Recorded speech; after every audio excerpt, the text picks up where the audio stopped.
Olá, vamos dar continuidade à nossa quarta aula falando sobre sujeitos, tipos de sujeitos, tá?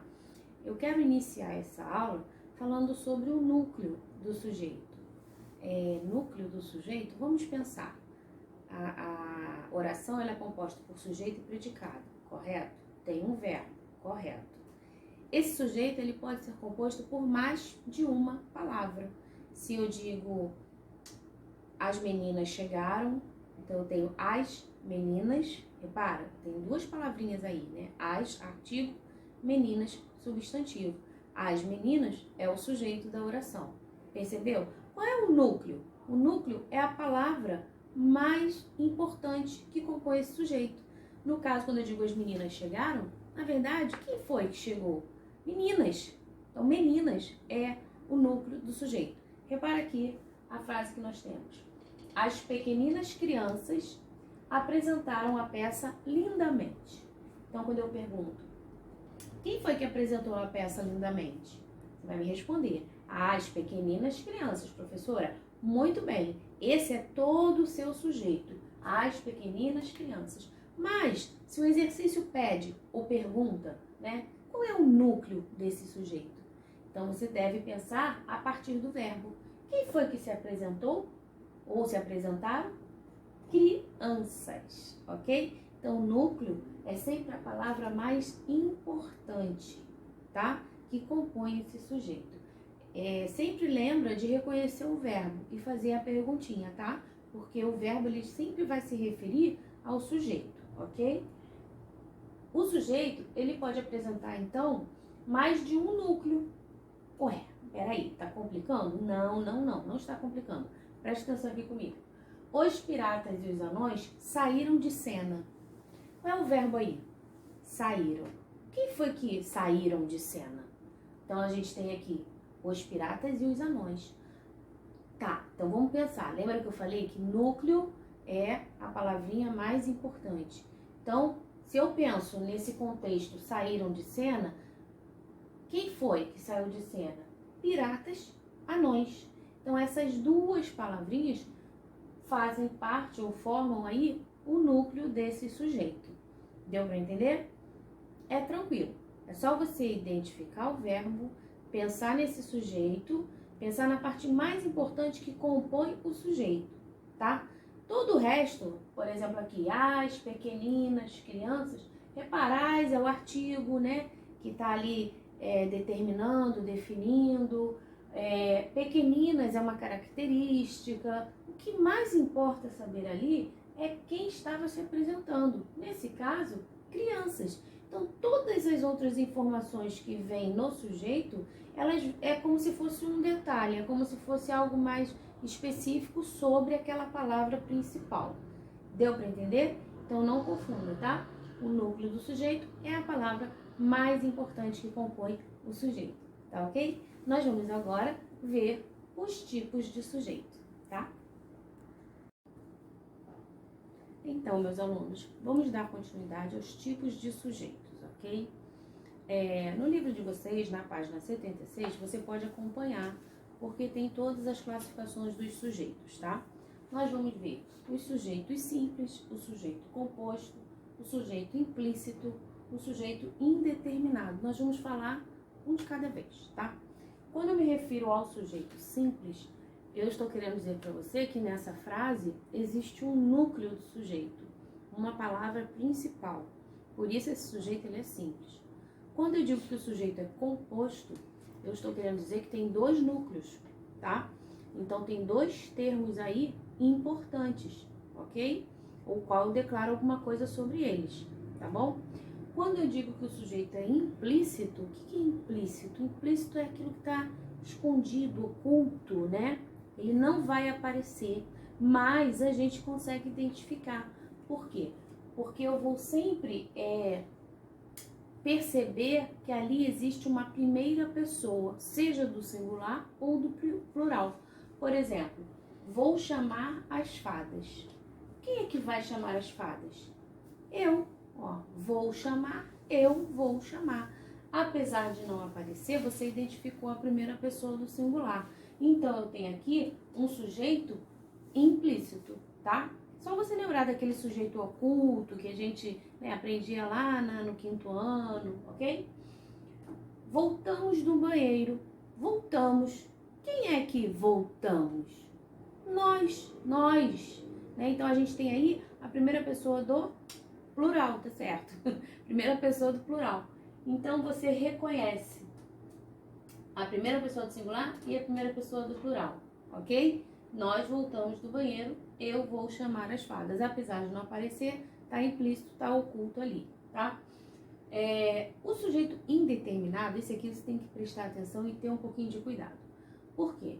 Porque ele também não vai aparecer e às vezes causa confusão com o implícito, porque o implícito também não aparece. Mas o implícito eu vou identificar a primeira pessoa, né? E no indeterminado eu vou identificar a terceira pessoa, ou seja, terceira pessoa do plural, eles. E quando eu penso que eles fizeram alguma coisa, quem é esse eles? É só você fazer a perguntinha. Eu não consigo identificar, tá? Eu não consigo determinar. Então olha aqui um exemplo. Comeram todo o bolo. Ué, comeram todo o bolo? Quem comeu todo o bolo? Não sei, eles.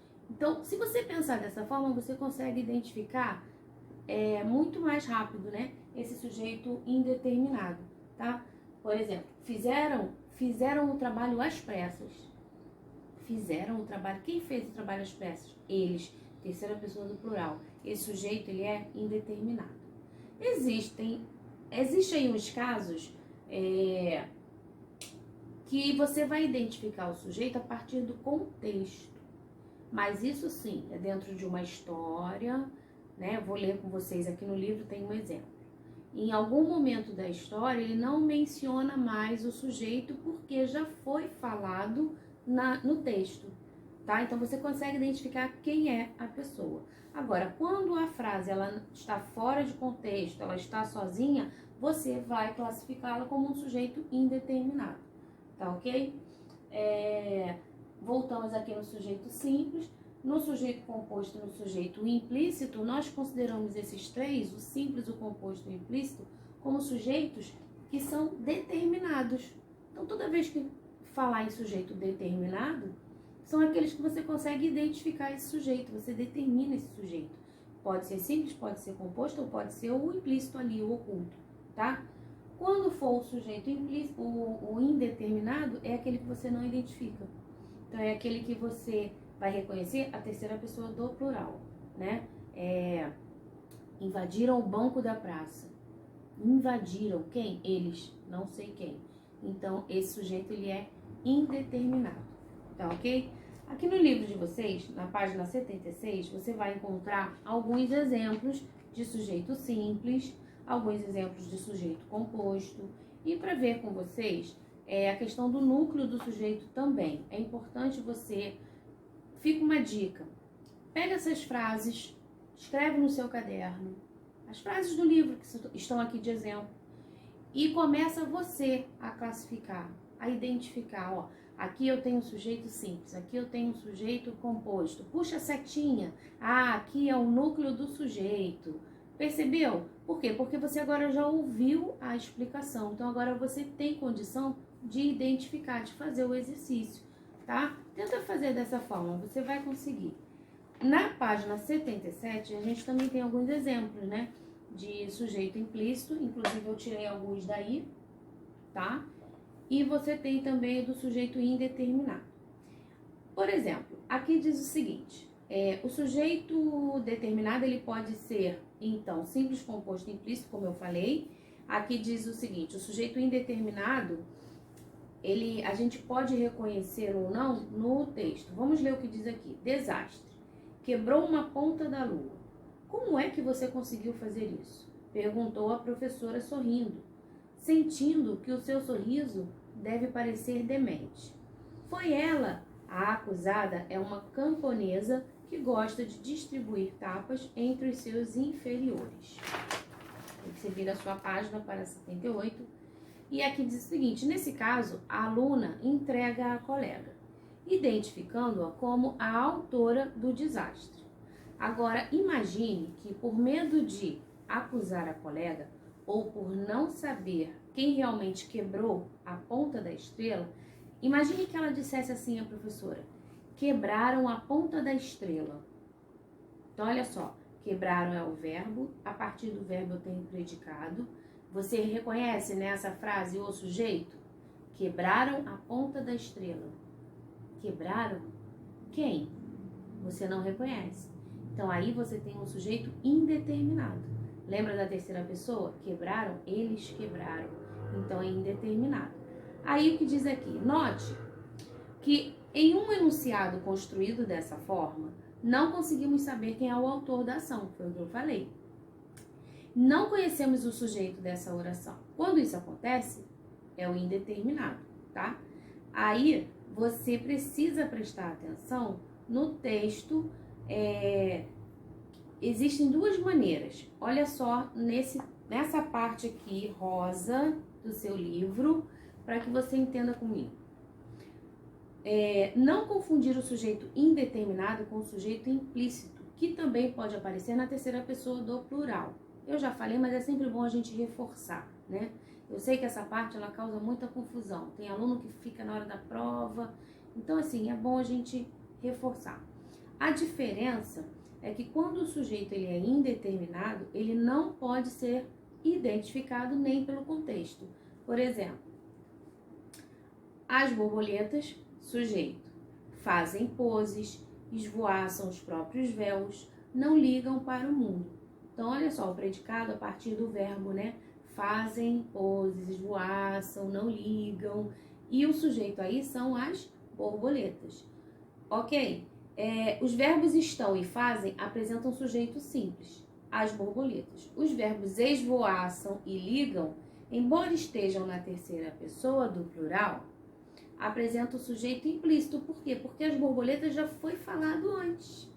Então você sabe quem é que esvoaça os próprios véus? Quem é que não liga para o mundo? Está escrito aí no texto lá na frente, as borboletas. Percebeu? Isso aí está fazendo parte de um contexto. Então, você consegue identificar, tá bom? Então, a gente viu até agora os tipos de sujeitos, vimos o núcleo de sujeito, né? A gente fez uma revisãozinha de oração, período, vimos no início, né? Período simples, período composto, no vídeo anterior. Então, assim, você tem bastante conteúdo, precisa colocar em prática, tá? Essa matéria é uma matéria muito importante, então não deixe de fazer os exercícios, porque a gente fala muito, mas na verdade é quando a gente pratica, é que a gente realmente encontra ali as nossas dificuldades, ou não, né? Se tudo vai bem, você está conseguindo resolver, legal, eu entendi o que a professora falou, e eu espero de coração que essas vídeos, né? Essas aulas, através dos vídeos, venha realmente ajudar vocês, tá?